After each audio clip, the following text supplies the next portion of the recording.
രാഷ്ട്രീയ തന്ത്രജ്ഞൻ എന്ന നിലയിൽ ഇന്ത്യയുടെ രാഷ്ട്രീയ ഭൂമികയിൽ മുഴങ്ങിക്കേൾക്കുന്ന പേരുകളിലൊന്നാണ് സുനിൽ കനഗോലുവിന്റേത്. ഇന്ത്യയിലെ തന്നെ ഏറ്റവും പ്രശസ്തരായ തിരഞ്ഞെടുപ്പ് തന്ത്രജ്ഞരിൽ ഒരാൾ. രാഷ്ട്രീയ കാര്യങ്ങളുമായി ബന്ധപ്പെട്ട് രാഹുൽ ഗാന്ധിയെ നേരിട്ട് ഉപദേശിക്കുന്ന കോൺഗ്രസിലെ ഏറ്റവും സ്വാധീനമുള്ള വ്യക്തികളിൽ ഒരാൾ കൂടിയാണ് കനഗോലു. കർണാടകയിലെ ബെല്ലാരി ജില്ലയിൽ ജനിച്ച സുനിൽ കനഗോലു തന്റെ ആദ്യകാലങ്ങൾ കർണാടകയിൽ തന്നെ ചെലവഴിച്ചു. പിന്നീട് ചെന്നൈയിലേക്കും അവിടുന്ന് ബംഗളൂരുവിലേക്കും താമസം മാറി. യുഎസിൽ ബഹുരാഷ്ട്ര മാനേജ്മെന്റിംഗ് കൺസൾട്ടിംഗ് കമ്പനിയായ മെക്കൻസിയിൽ ജോലി ചെയ്തതിനു ശേഷമാണ് രാഷ്ട്രീയത്തിലേക്ക് കനഗോലു ചുവടുവയ്ക്കുന്നത്. പ്രധാനമന്ത്രി നരേന്ദ്രമോദിക്ക് വേണ്ടി 2014 നടത്തിയ തെരഞ്ഞെടുപ്പ് പ്രചരണത്തിൽ പ്രധാന പങ്കുവഹിച്ച പ്രശാന്ത് കിഷോറിന്റെ ടീമിലെ അംഗമായിരുന്നു സുനിൽ കനഗോലു. പ്രശാന്ത് കിഷോറിന്റെ ടീമിൽ നിന്ന് വിട്ടതിനു ശേഷം 2016 ദ്രാവിഡ മുന്നേറ്റ കഴകത്തിന് വേണ്ടി നിലവിലെ തമിഴ്നാട് മുഖ്യമന്ത്രിയായ MK സ്റ്റാലിനോടൊപ്പം നമുക്ക് നാമേ എന്ന ക്യാമ്പയിനുമായി കനഗോലു ശക്തമായ തിരിച്ചുവരവ് നടത്തുകയുണ്ടായി. തമിഴ്നാട് രാഷ്ട്രീയത്തിനൊപ്പം കുറച്ചുകാലം നിലകൊണ്ടെങ്കിലും പിന്നീട് 2018 ഫെബ്രുവരി വരെ BJP നേതാവും ആഭ്യന്തരമന്ത്രിയുമായ അമിത് ഷായോടൊപ്പം പ്രവർത്തിച്ചു. 2017 ആരംഭത്തിൽ നടന്ന UP നിയമസഭാ തെരഞ്ഞെടുപ്പിൽ കനഗോലുവാണ് BJPയുടെ പ്രചരണ വിഭാഗം കൈകാര്യം ചെയ്തിരുന്നത്. 2017 ഉത്തർപ്രദേശ് തെരഞ്ഞെടുപ്പിനുള്ള BJPയുടെ പ്രചരണ സംഘടനയായി പ്രവർത്തിച്ചിരുന്ന അസോസിയേഷൻ ഓഫ് ബ്രില്യൻസ് മൈൻഡ്സ് സൃഷ്ടിച്ചത് കനഗോലുവാണ്. ഉത്തർപ്രദേശ്, ഉത്തരാഖണ്ഡ്, ഹിമാചൽ പ്രദേശ്, ഗുജറാത്ത്, കർണാടക എന്നിവയുൾപ്പെടെ നിരവധി സംസ്ഥാനങ്ങളുടെ BJPയുടെ വിജയകരമായ തെരഞ്ഞെടുപ്പ് പ്രചരണങ്ങളിലും അദ്ദേഹം നിർണായകമായ പങ്കുവഹിച്ചു. BJP, DMK, അണ്ണാ DMK, അകാലിദൾ തുടങ്ങിയ പാർട്ടികൾക്കായി ഇതുവരെ 14 തെരഞ്ഞെടുപ്പുകൾ കൈകാര്യം ചെയ്യാൻ കനഗോലുവിന് കഴിഞ്ഞിട്ടുമുണ്ട്. അതോടൊപ്പം 2019 തമിഴ്നാട്ടിൽ DMKയുടെ പ്രചരണം നിയന്ത്രിച്ചതും കനഗോലു തന്നെയാണ്. കനഗോലു കോൺഗ്രസിലേക്ക് എത്തുന്നത് 2022 അതിനാസ്പദമായ സംഭവം ഇങ്ങനെ. 3 വർഷങ്ങൾക്ക് മുമ്പ് കനഗോലുവിനെ തെലങ്കാന മുഖ്യമന്ത്രിയായിരുന്ന K. ചന്ദ്രശേഖർ റാവു ഹൈദരാബാദിലെ തന്റെ ഫാം ഹൗസിൽ ചേർന്ന ഒരു യോഗത്തിലേക്ക് ക്ഷണിക്കുന്നു. KCR കനഗോലുവിനെ തെരഞ്ഞെടുപ്പിനുള്ള തെരഞ്ഞെടുപ്പ് സ്ട്രാറ്റജി ടീമിന്റെ അംഗമെന്ന സ്ഥാനവും വാഗ്ദാനം ചെയ്തു. എന്നാൽ കനഗോലു ആ ഓഫർ നിരസിക്കുകയും പകരം കോൺഗ്രസിൽ ചേരാൻ പ്ലാൻ ചെയ്യുകയും ചെയ്തു. പാർട്ടിയിൽ ചേരാൻ കോൺഗ്രസ് ആദ്യം നിർദ്ദേശിച്ചത് രാഷ്ട്രീയ തന്ത്രജ്ഞനായ പ്രശാന്ത് കിഷോറിനെ ആയിരുന്നു.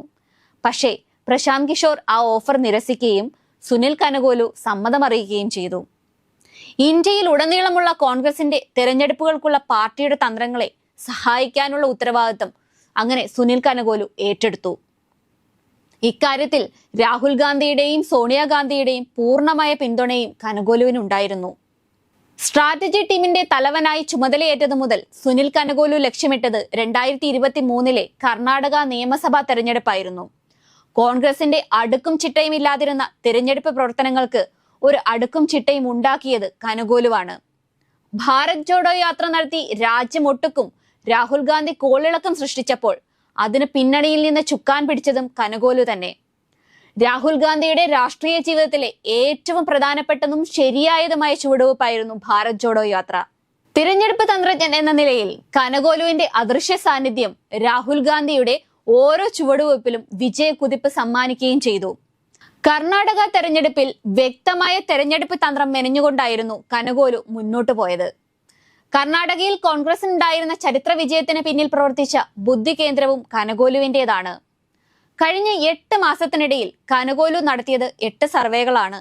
ഈ സർവേകളുടെ അടിസ്ഥാനത്തിൽ 70 ഹോട്ട് സീറ്റുകൾ കണ്ടെത്തുകയും രാജ്യത്തിന്റെ വിവിധ ഭാഗങ്ങളിൽ കോൺഗ്രസ് നിരീക്ഷകരെ AICC നേതൃത്വം ഓരോ മണ്ഡലങ്ങളിലെയും ചുമതല ഏൽപ്പിക്കുകയുമായിരുന്നുവെന്ന് കനഗോലുവിനോട് അടുത്ത വൃത്തങ്ങൾ പറയുന്നു. കർണാടക നിയമസഭാ തെരഞ്ഞെടുപ്പിലെ കനഗോലുവിന്റെ മികച്ച സംഭാവനയെ തുടർന്ന് തെലങ്കാനയിലും തിരഞ്ഞെടുപ്പിലും കനഗോലു നിർണായക ഘടകമായി മാറിയിരുന്നു. ദക്ഷിണേന്ത്യൻ സംസ്ഥാനത്തെ ഓരോ നിയമസഭാ സീറ്റിനു വേണ്ടിയും പ്രത്യേക പ്ലാൻ ഉണ്ടാക്കിയാണ് ഈ തിരഞ്ഞെടുപ്പ് തന്ത്രജ്ഞൻ മുന്നോട്ട് പോയതത്രേ. കർണാടക തെരഞ്ഞെടുപ്പിന് പിന്നാലെ തെലങ്കാനയിലെ ഭരണം പിടിക്കാനും കോൺഗ്രസിന്റെ തുറുപ്പ് ചീട്ട് കനഗോലു തന്നെയായിരുന്നു. തെലങ്കാനയിൽ അതിനായി ഒരുക്കിയ രാഷ്ട്രീയ തന്ത്രം മുഖ്യമന്ത്രി B. ചന്ദ്രശേഖർ റാവുവിന്റെ പാർട്ടി BJPയുടെ ഭാഗമാണെന്ന വ്യാജ പ്രചരണമായിരുന്നു. ഇതിനായി വലിയ സോഷ്യൽ മീഡിയ ക്യാമ്പയിനുകളായിരുന്നു കനഗോലു നടത്തിയിരുന്നത്. ഈ ബുദ്ധിയുടെ ഫലമായി തെലങ്കാനയിലും ഭരണം പിടിക്കാൻ കോൺഗ്രസിന് കഴിഞ്ഞു.